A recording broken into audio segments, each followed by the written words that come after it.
प्यारे बच्चों, आज हम सीखेंगे नज़म नंबर 11 मुन्नी की बकरी, जमात दुआम।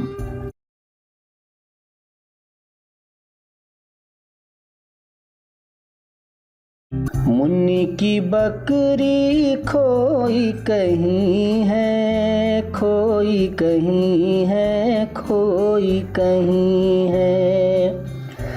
इस दुख में मुन्नी सोई नहीं है, सोई नहीं है, सोई नहीं है। मुन्नी की बकरी खोई कहीं है, खोई कहीं है, खोई कहीं है। करते हैं म्याँ म्याँ बकरी के बच्चे, बकरी के बच्चे, बकरी के बच्चे।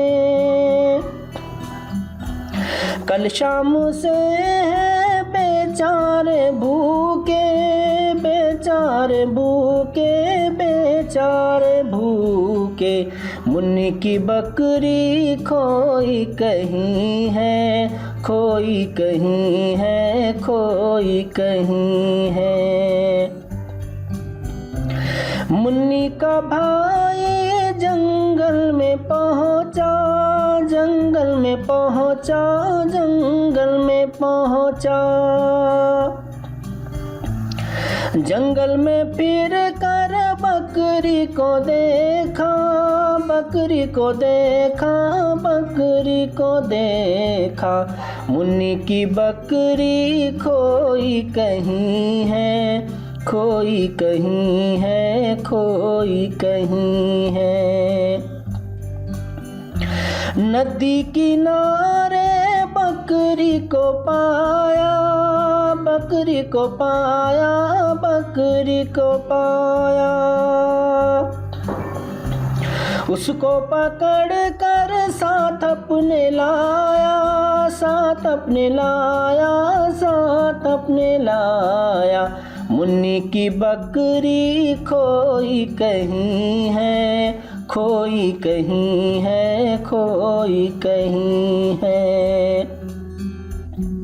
बकरी हुई खुश घर अपने आकर, घर अपने आकर, घर अपने आकर। मुन्नी हुई खुश बकरी को पाकर, बकरी को पाकर, बकरी को पाकर। मुन्नी की बकरी खोई कहीं है, खोई कहीं है, खोई कहीं है। इस दुख में मुन्नी सोई नहीं है, सोई नहीं है, सोई नहीं है, सोई नहीं है, सोई नहीं है।